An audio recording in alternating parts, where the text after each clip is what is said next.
$5. That's all the small hand clutched inside a creased envelope as a 9-year-old girl stood at the edge of the marina, staring at the Mafia boss everyone in the city whispered about. The afternoon sun glinted off luxury yachts as their wealthy owners prepared for evening cruises. But little Lily stood frozen in place, clutching her envelope like a weapon. Vince Moretti, tailored black suit, slicked hair, visible ink creeping up his neck, and a presence that made hardened men look away, stood alone beside his yacht, unaware that his brief moment of peace was about to be interrupted. Lily watched him with a determination far beyond her years.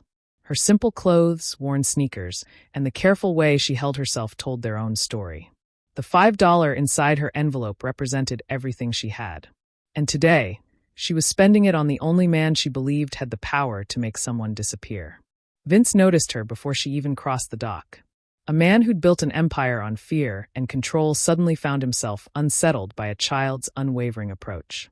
When she finally stopped within arm's reach and met his eyes directly, her voice was steady and clear. "Mr. Moretti, I need to hire you." And then she extended the envelope, her small hand surprisingly still. "I have $5, and I need you to make someone go away." Vince Moretti didn't move. His dark eyes dropped to the envelope, then back to the child's face. In 30 years of running the most feared operation in the city, he'd been offered briefcases of cash, deeds to properties, information worth killing for. Never $5 from a 9-year-old. "Kid, you've got the wrong guy." His voice was low, controlled. "Go find your parents." Lily didn't flinch. Instead, she pushed the envelope closer, her small arm extended with absolute conviction. "I know who you are.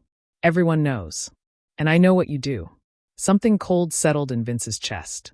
He glanced around the marina, empty except for a dock worker too far away to hear.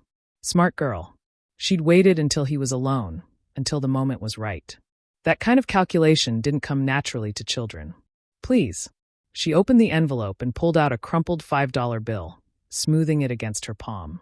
Beneath it was a folded piece of notebook paper covered in careful, deliberate handwriting. "I saved this. It's all I have. But I'll pay more later, I promise. I'll Stop." Vince raised one hand, his expression hardening. "I don't know what you think this is, but I don't take contracts from children." "Then take it from someone who has nowhere else to go." Lily's voice cracked, just slightly, but she held his gaze. She unfolded the note and held it up so he could read the words written in purple ink. "Asterisk, please make Marcus go away. He hurts my mom. He steals our money. My sister needs medicine, and he takes it all. Asterisk." Beneath the plea was an address. A name. Marcus Delgado. Vince felt his jaw tighten. He knew that name. Small-time dealer, new to his territory, the kind of parasite who thought he could operate without permission, without consequences. He'd been meaning to send someone to remind Marcus how business worked in this city.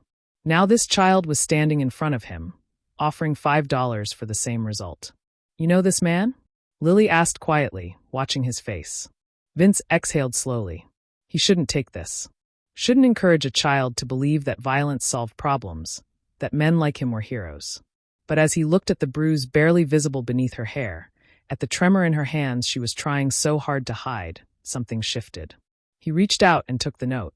"Not the money." "I know him," Vince said, his voice colder than the steel beneath his jacket. "And you just hired the right person." Lily's eyes widened, relief flooding her features. She tried to push the $5 bill toward him again, but Vince closed her fingers around it. "Keep your money, kid. This one's personal."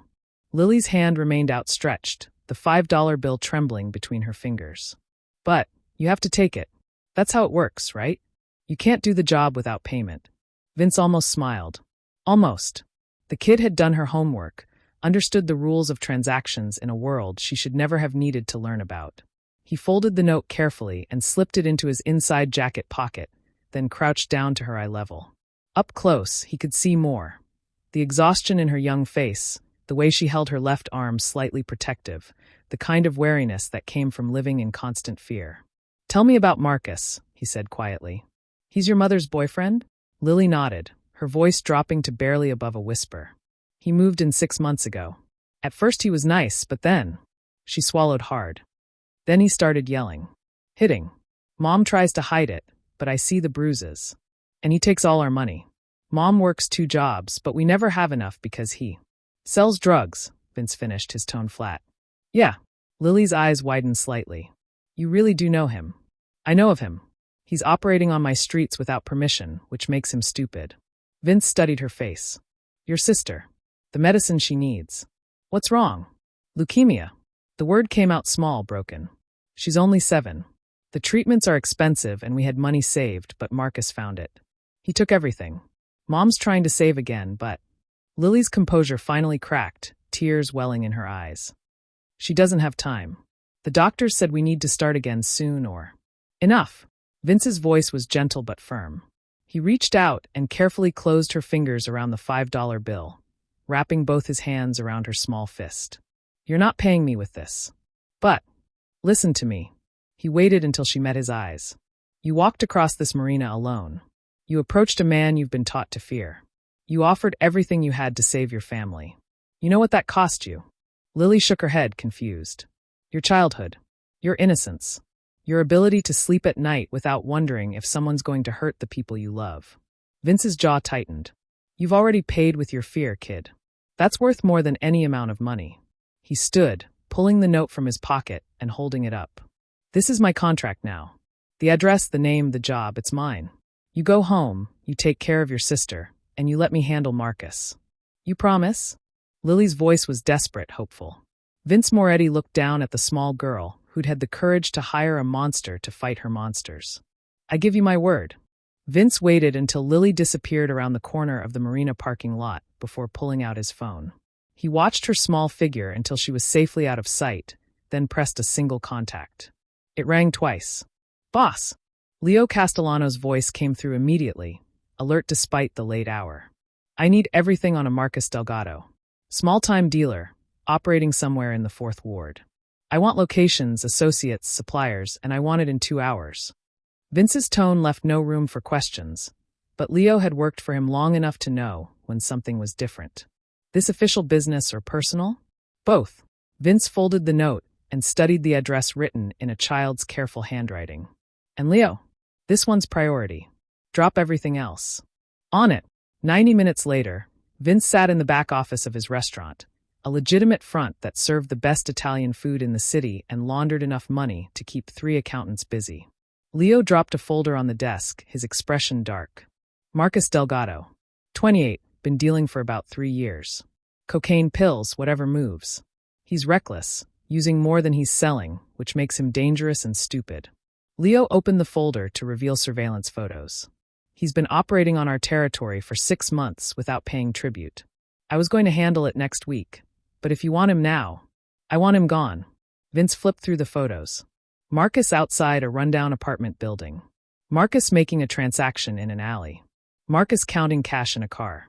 What else? Leo's jaw tightened. He's living with a woman named Sarah Brooks and her 2 daughters. Sarah works as a night shift nurse and cleans offices during the day. She's drowning in medical bills. Younger daughter has cancer. Our guys watched him for 6 hours today. He took $300 from an envelope hidden in the apartment while Sarah was at work. Vince's hand stilled on the photos. $300. Money scraped together from double shifts and sacrificed meals. Stolen by a parasite who saw a desperate woman as an easy mark. The girlfriend knows what he does? Vince asked quietly. Probably suspects, but she's scared. Neighbors reported domestic disturbances twice in the last month. Police came. She denied everything. Leo leaned against the desk. He's escalating.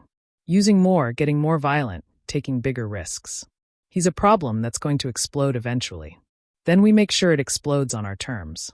Vince closed the folder and met Leo's eyes. I want a plan by tomorrow. Clean, quiet, and permanent. No blowback on the family. Leo nodded slowly, reading the subtext in his boss's tone. This about the kid? This is about a man who steals medicine money from a 7-year-old with cancer. Vince's voice was ice. Yeah, Leo. It's about the kid. Leo returned the next morning with 3 options. Vince listened to each one, then shook his head at all of them. A staged overdose would bring detectives asking questions Sarah couldn't afford to answer. A simple disappearance might make Marcus a martyr in her eyes, leaving her waiting for a man who'd never return. And anything violent near the apartment would traumatize the children further. We need him to vanish because of what he is, not in spite of it, Vince said, staring at Marcus's file. His drug connections have to be the reason he's gone. Not Sarah. Not the kids. Him. Leo crossed his arms, thinking, what if we give him exactly what a guy like Marcus wants most? Which is a way out. Fast money, enough to clear his debts and disappear on his own terms. Leo pulled out his phone and scrolled through surveillance notes. He owes his supplier $8,000. He's been dodging calls for 2 weeks. He's desperate, which makes him easy to manipulate. Vince leaned back in his chair. Keep talking. We use one of our clean intermediaries, someone Marcus doesn't know is connected to us. Offer him a transport job. $20,000 to move a cash shipment from here to Atlanta. Simple drive, minimal risk, huge payout. Leo's eyes gleamed. For a guy who's in the hole and looking over his shoulder, that's salvation. He takes the bait, gets in the car, and he never makes it to Atlanta, Vince finished. What happens to the body? There's a construction site outside the city. Foundations being poured Monday morning. We deliver him Sunday night. Leo's voice was matter-of-fact, clinical. This was business. Official story is he ran. Took the cash and disappeared, which is exactly what everyone who knows him would expect. His supplier writes him off as a dead loss. Sarah thinks he abandoned her, which honestly, he was probably going to do anyway. Vince considered it. Clean. Plausible. No connection to the family, no investigation that would bring police to Lily's door asking why a 9-year-old might have wanted a drug dealer dead. Marcus would simply become another cautionary tale about greed and the drug trade. Timeline. Vince asked. We can have the offer on the table by tonight. Marcus will jump at it within 24 hours. He's that desperate. We schedule the pickup for Saturday night, handle it clean, and by Sunday morning he's a ghost. Do it. Vince stood, buttoning his jacket. But Leo, I want confirmation at every step. Who makes the approach, who's in the vehicle, who handles the disposal. Nothing gets improvised. This goes exactly as planned. Leo nodded, understanding the weight behind the order. This isn't just about territory, is it? Vince picked up the photo of Marcus stealing from the envelope, thought of Lily's trembling hands offering $5. No, he said quietly. This one's about a promise. The approach came Thursday evening at Marcus's usual bar, delivered by a man named Tommy Chun, a mid-level operator with no visible ties to Vince's organization. Tommy slid onto the barstool beside Marcus, ordered a whiskey, and made small talk for exactly 5 minutes before mentioning that he knew a guy who needed a driver for a special delivery. Leo's surveillance team watched from across the street as Marcus's body language shifted from suspicious to interested to desperate. $20,000 for a single night's work. Cash on delivery. All he had to do was drive a locked case to Atlanta and hand it off to a contact at a specified location. Marcus took the bait in under 10 minutes. Saturday night arrived with a cold rain that kept most people indoors. Marcus told Sarah he had a job interview in Atlanta, that he'd be back Sunday with good news. Leo's team reported that she'd simply nodded, too exhausted from her double shift to ask questions, too worn down to hope. The pickup was scheduled for 11 p.m. at a warehouse near the industrial district. Marcus arrived early, pacing in the rain, chain-smoking cigarettes and checking his phone compulsively. At 11:03, a black sedan pulled up. The driver, one of Vince's most trusted men, a former soldier named Ray Costa, stepped out and opened the trunk to reveal a locked metal case. You Marcus? Ray's voice was bored, professional. Yeah, that the package. That's it. You take Route 75 straight through. Contact meets you at the Piedmont truck stop, 6 a.m. You hand it off, he hands you an envelope, you drive home rich. Questions? Marcus shook his head, already calculating how he'd spend the money. Pay off his supplier, maybe keep $10,000 for himself, tell Sarah he got a signing bonus. He reached for the case. Car's gassed up and ready. Keys are in it. Ray gestured to a second vehicle, a nondescript gray Honda. GPS is programmed. Don't stop, don't speed, don't do anything stupid. Marcus loaded the case into the Honda's trunk, climbed into the driver's seat, and pulled out of the lot, windshield wipers cutting through the rain. He never noticed the sedan following at a careful distance, or the fact that the route programmed into the GPS didn't lead to Atlanta at all. Vince's phone buzzed at 1:47 a.m. A single text from Ray. The shipment is secured. He read it twice, then deleted it. Somewhere outside the city, at a construction site that would be filled with concrete in less than 8 hours, Marcus Delgado had made his final delivery. The official story was already spreading through the small network of dealers who'd known him. Marcus had taken a big job and run with the money, disappeared into the night like so many desperate men before him. No body, no crime scene, no investigation. Just another cautionary tale about trust and greed in a business built on both. Phase 2 began before Marcus's name even made it onto a missing person report that would never be seriously investigated. Vince sat in his office Monday morning with a different kind of file in front of him. Medical records, employment history, and financial statements for Sarah Brooks. Leo had assembled it overnight, every detail of a life held together by sheer determination and fraying rapidly at the edges. The younger daughter, Emma, needs to resume treatment within 2 weeks or the prognosis gets significantly worse, Leo said, standing across the desk. The hospital's been flexible, but they're a business. No payment, no treatment. How much? Vince asked. Initial treatment cycle is $40,000. Full course over 6 months could run $200,000, maybe more depending on complications. Vince didn't blink. Set up a charitable foundation. Medical Angel Fund, something that sounds legitimate. Have them contact the hospital directly. Full anonymous sponsorship for Emma Brooks's treatment.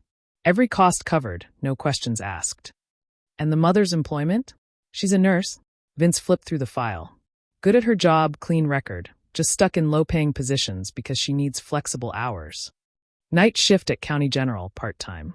She's overqualified and underpaid. Find out who runs HR at Memorial Hospital. We own enough city council members. Someone owes us a favor. Vince made a note. I want her offered a day position, better pay, full benefits. Make it look like a normal opportunity. Someone reviewing applications noticed her credentials. Whatever the story needs to be. Leo nodded, adding to his own notes. The apartment? Vince had seen the address, knew the neighborhood. 4th floor walk-up in a building where the locks barely worked and the heat failed every winter. Not a place for a sick child to recover. There's a building on Riverside we acquired last year. Good area, secure, near the hospital. Have the property manager reach out about a subsidized unit. City housing program, charity placement, something she'll believe. He met Leo's eyes. I want this family stable, safe, and I want Sarah Brooks to think it's coincidence and good fortune. Not charity.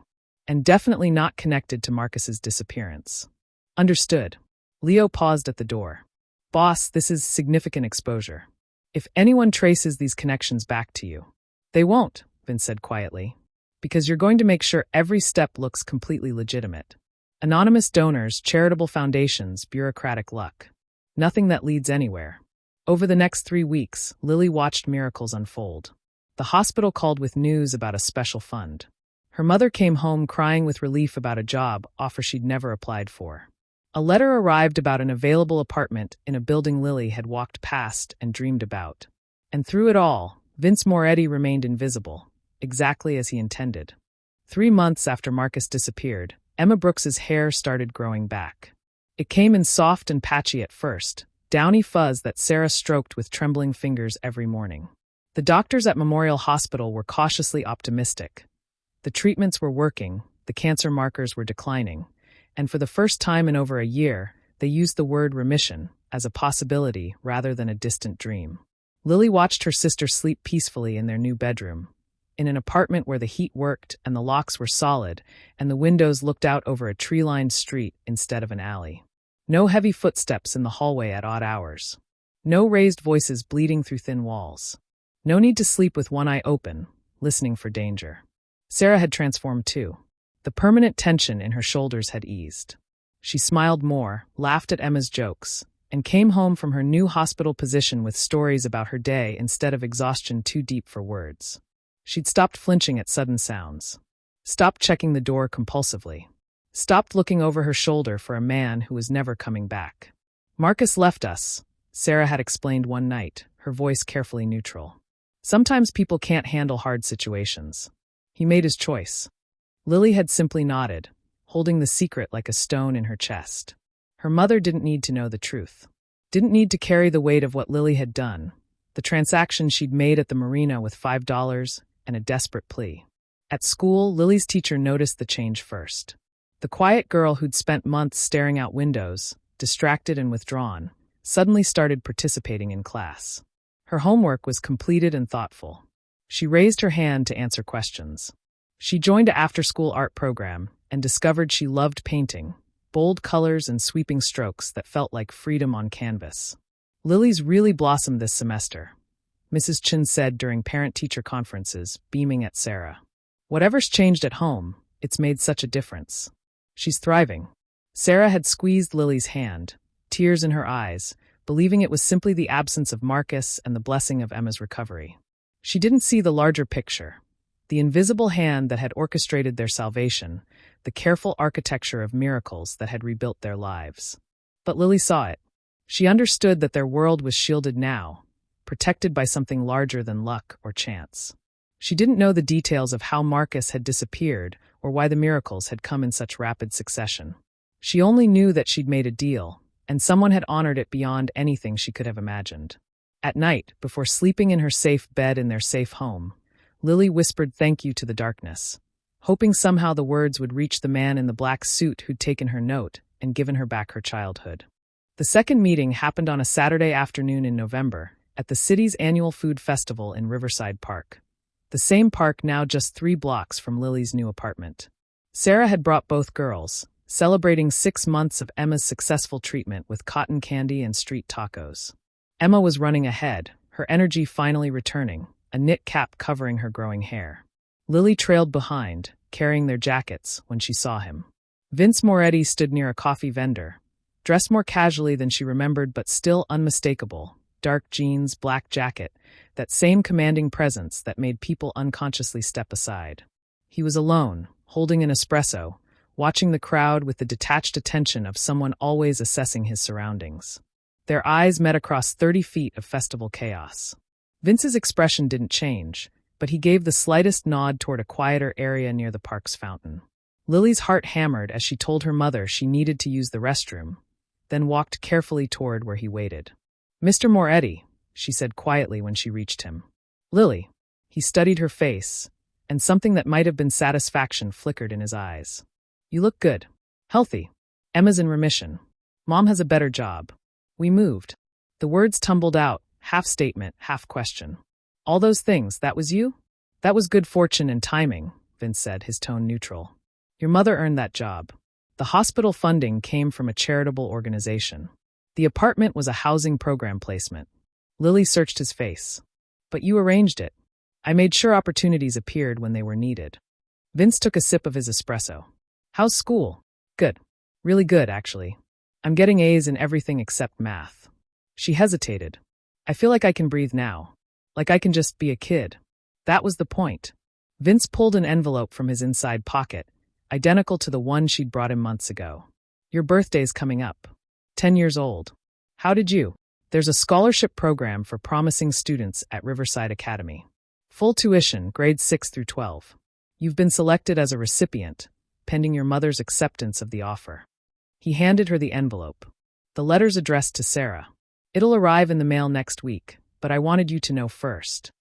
Lily stared at the envelope, overwhelmed. "Why? Why are you doing all this?" Vince crouched down to her eye level, just as he had at the marina. "Because you purchase my word, the only thing I truly value. When I give it, I don't break it. Ever." His dark eyes held hers. "You asked me to make him go away. But what you really needed was safety, stability, a future. So that's what I'm giving you. I'll never be able to repay you." "You already did," Vince said quietly. "With $5 and more courage than most men I know." Lily's 10th birthday fell on a cold December evening, 2 weeks before Christmas. Sarah had planned a small celebration. Just the 3 of them, cake from the bakery down the street, and a few modest gifts wrapped in paper Emma had decorated with markers. Lily was taking out the trash after dinner when she saw the black sedan parked across the street. Her breath caught. She recognized it immediately, though she'd only seen Vince's car once before, months ago at the festival. He stepped out as she approached, holding a small wrapped box that caught the streetlight. No security detail, no obvious signs of who he was. Just a well-dressed man meeting someone on a quiet residential street. "Happy birthday," Vince said simply, extending the box.